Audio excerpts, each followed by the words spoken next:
ازيكم يا شباب عاملين ايه؟ يا رب تكونوا بألف خير. النهاردة رجعت لكم بفيديو جديد وموضوع جديد. طبعا الموضوع النهاردة هيبقى مختلف عن موضوع الفيديو اللي فات. يعني زي ما اتفقنا الفيديو ده هيبقى ليه علاقة ضغطي بموضوع الصيد، وايه الأبطال اللي هستعملهم فعلا للصيد، وايه الأبطال يعني اللي ما استعملهمش، وايه اللازمة وايه الفايدة وهكذا. طبعا بالنسبة لأبطال الشدة بقول لكم يعني مش هتشوفوهم اصلا من ضمن المقترحات نهائيا. ابطال الشده اعتبروهم في سله الزباله، ما عدا مثلا بطل او بطلين مثلا تاخدهم اساسيين زي ما بيقولوا. زي ما بتقترح عليكم شركه اي جي جي، في ابطال ضده ينفع. تمام. من ناحيه موضوع الصيد وكل تفصيل اللي كنت اتكلم عليها بس في الفيديو بس. ما تنسوش اللايك والاشتراك ويلا بينا نبدا. تمام. اول حاجه طبعا معانا موضوع معدات الصيد. شايفين دول معدات الصيد. اللي عايز يجيبهم فعلا بيدخل على قائمة مثلا هنا في ورشة العمل، نفتح معدات خاصة وتروح على حاجة اسمها معدات. فين هتلاقيهم اهي؟ مجموعة الصياد. دي كلها بتاعت معدات الصيد. بالنسبة للبوق أو قرن الصيد تجيب منه 3. ده أساسي لأن دي ملحقات اللي انت شفتها هنا عندك في القائمة، محطوطة ضمن الملحقات اللي هما التلات خانات. ده لو انت عاوز تستفاد منهم. ومعاك معدات الصوت كاملة. تعالوا كده بس الأول هاخدها لكم كده ونديكوا كده جولة سريعة بس في الفكرة اللي احنا دلوقتي بنيجي نعملها. مثلا بالنسبة للوحش ده، تمام. الوحش ده مثلا معروف عنه انه قوي ضد وحوش السحر. بيقولك قوي ضد الوحوش السحرية، قصدي ايوه الوحوش السحرية. يعني ان انت لو استعملت مثلا بطل سحر انت مش هتعرف تقتله، بالعكس هو قوي ضده. يعني ابطال السحر مش هيفيدوك. مش كده؟ انتوا ملاحظين ان انا مثلا كل استعمالي ابطال مراوغه مراوغه مراوغه، اللي هو بتوع البراعه، اللي عليهم يعني رمز الجناح عشان تقدر توضحه. اوضح لكم حاجه كده بسيطه. رمز القبضه اللي هنا ده رمز I can ده رمز smell ابطال you! الشده، اللي هو في الغالب مش هتلاقيهم في الصيد او مش مهمين جدا في الصيد غير مثلا بطل او بطلين منهم بس، زي طفل الضوء. تمام. الابطال اللي عليهم رمز الجوهره دول Life is a ابطال الذكاء، bomb! اللي هم You ابطال gotta go out السحر. with a bang! دول بالنسبة لأبطال الذكاء هتستغلوهم. هم أبطال الذكاء وأبطال هي البراعة. Miltina, بطل I براعة shall اللي see عليه you رمز الجوهرة. again in تمام. death. اللي هي البراعة يعني. ده بالنسبة لكم بطل البراعة اللي يبقى عليه رمز الجناح، وأبطال الذكاء عليهم رمز الجوهرة. تمام.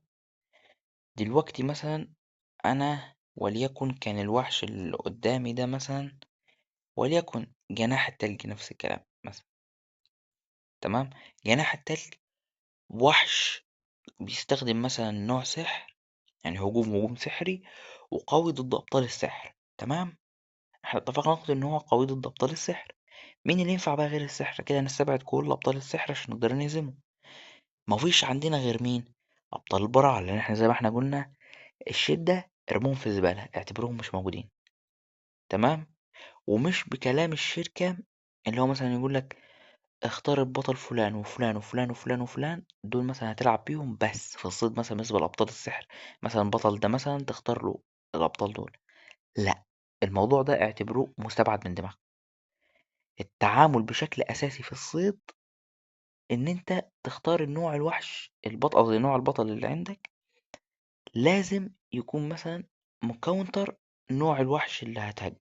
يعني الوحش سحر تستخدم براعة، الوحش شدة تستخدم سحر، الوحش قوي ضد قصدي أيوة قوي ضد الشدة والسحر تستخدم براعة. الوحش مثلا بيقوي ضد مثلا السحر والقوة، ما هو نفس النظام. مفيش وحش هتلاقيه بيستخدم براعة، مفيش وحش عمرك هتلاقيه براعة. فانت في كل حالات البراعة يعني اكتر فئة هتستغلها في الغالب هي والذكاء، بس البراعة اكتر طبعا. تمام.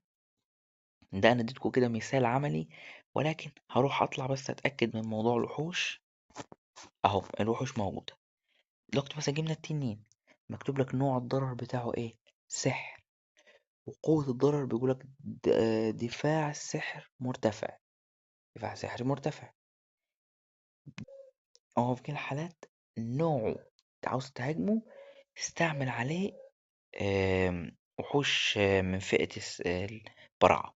أنا مثلا أديكم مثال، شايفين مثلا ده نفس كلام التنين، بس بيقول قوي ضد مين؟ فيزيائي وسحر. فأنا بستعمل إيه؟ براعة. يعني حتى أجرب لكم مثال عملي، أهم دول وحوش البراعة اللي عندي، هستعمل هجمة. مات ولا ما ماتش؟ مات. في الجزئية دي تبقوا فاهمين حتة إن أولا الأبطال بيلعبوا دور في الموضوع في الفوز، وفي نفس الوقت نفس الكلام معدات الصيد. يعني مثلا هوريكم الصيد مثلا، شايفين على جنبكم النتائج هنا مكتوبة ايه؟ موفر الطاقة بيوفر بنسبة 2.7%، بيديني أقصى طاقة كمان زيادة 3540. زيادة ضرر صيد الوحوش بتديني 37%، وسرعة سير صيد الوحوش اللي هي إن الأبطال على ما يوصلوا لحد الوحش عشان يصطادوه بيزيد من سرعته. ونقاط غضب بدء صيد الوحش. بالنسبة بقى موضوع صيد الوحش، فيه طريقتين أو تلاتة تصطاد بيهم براحتك. أول واحد وأهم واحد إن أنت تهاجم صيد واحدة واحدة واحدة واحدة. الواحدة واحدة بتعمل إيه؟ مثلا أنا المشكلة إن أنا عشان مش معايا طاقة كافية، أنا مثلا الوحش هاجمته أول هجمة هياخد ضرر. تاني هجمة مثلا لو عملت له صيد اللي هو عادي، هتلاقيه الضرر بتاعه زاد. هجمة كمان الضرر بتاعه زاد. يعني مش ضرر هو، ضرري أنا من ناحية صيده. حتى بصوا انتم ملاحظين في الرسالة فوق بيقولك حقق ضررا إضافيا عندما تطارد نفس الوحش على التوالي. هتاخد ضرر إضافي كل ما تهاجمه أو تصطاده أكتر من مرات متتالية. لكن مثلا قلت ههاجمه 2 إكس أو 6 إكس وأخلص عليه مثلا بضربة واحدة، دي ليك مطلق الحرية، بس دي على حسب انت عاوز توفر ولا لا. وفي نفس الوقت ضرب ال6 إكس أو ال5 إكس أو الأرقام المهم الكبيرة دي، لما بتضرب مثلا وليكن أنا هضرب 4 إكس، ضرب ال4 إكس أو 6 إكس بيفيدك في حاجة واحدة بس، إن الأغراض النادرة بيبقى فيه احتمالات تاخدها، زي مثلا يعني مش نادرة نادرة بشكل كلي، ولكن غرض نادر. زي مثلا قلب الظلام، طبعا مستحيل تاخد منه قلب ظلام استثنائي إلا في حالات يعني نسبة أقل من 1% تطلع لك. لكن من ناحية مثلا جواهر، تسريعات، موارد، هما ليهم لازمة، بس الهدف الأساسي يبقى مثلا في التطوير بيبقى تركيزهم الأكبر إنه يحاولوا يجيبوا دي. مثلا زي يعني قلبة جناح التلج بيبقوا يهتموا إن يحاولوا يجيبوها، عشان دي الحاجة النادرة اللي بيقدروا ياخدوها. لكن الباقي بيطلع لهم فسهلة. وطبعا بالنسبة لقلب جناح التلج وغيره، طبعا من المعدات النادرة اللي هنشرحها في فيديو لوحده، وليها دعوة برضو بموضوع معدات الميكس، ومثلا هاجم بالنوع الواحد. كل دول في الفيديوهات القادمة بإذن الله هركز لكم عليها. وملاحظة بس بسيطة عشان أعرفها لكم، متجر الصفقات، الأحداث اللي فيها مثلا صناديق بتاع زي مثلا قلب جناح التلج وغيره، طبعا موجودين فيها في الصناديق دي. وبتاخدها طبعا على حسب فئة، مثلا سواء ندرة من الشائع للأسطوري انت وحظك. كل دول علشان تطور معداتك في الحرب، اللي هي معدات الحرب. وطبعا في معدات زي مثلا معدات الدمج ومعدات الصيد اللي انا حاليا بحكي عنها. معدات الدمج هشرح لكم برضو فايدتها بالنسبة للناس المتطورين فيها، بالنسبة للناس اللي وصلوا خلصوا كل المناطق الموجودة عندهم في القرية وخلصوها. تمام. أما بالنسبة لفكرة انت مثلا دلوقتي شايف نفسك عاوز تجهز معدات حرب ولا لأ، حاليا لو انت قلعة شبه بتتطور ولسه ما وصلتش ليفل 60، أحسن لك ما تهتمش.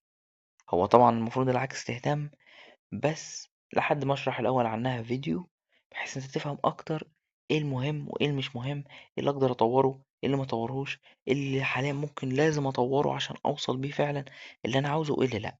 تمام. ده التركيز لازم عليه بشكل كلي. ولكن في حاجة صح إضافية حابب بس أقولها، حاول تركز على الجزئية الخاصة بإن أنت تجمع من الطاقة، لأن الطاقة هتفرق معاك جدا. مهم، زي ما احنا كنا بنحكي، بالنسبة لموضوع الطاقة، حاولوا توفروا في الطاقة على أكبر قدر ممكن. تمام، لأن دي هتفرق معاكوا مش دلوقتي، هتفرق بعدين، سواء مثلا نزلت أحداث طالبين منك مثلا صيد. يعني مثلا الحدث مثلا وليكن الفردي طالب مني هنا على اليمين، بيقول لي مغامرة الظلام، اللي هي ايه؟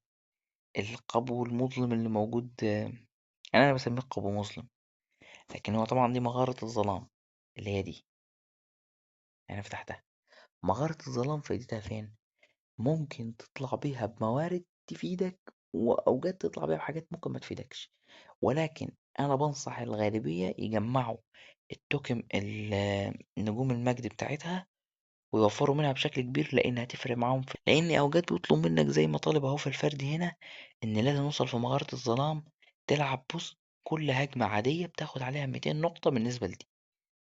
طبعا بالنسبة لبتوع الشحن مش فارقة معاهم، لان بص بيقول لك مثلا فوق مكتوب لك ايه: هاجم وحش مرة واحدة في مغارة الظلام النخبة او 10 مرات.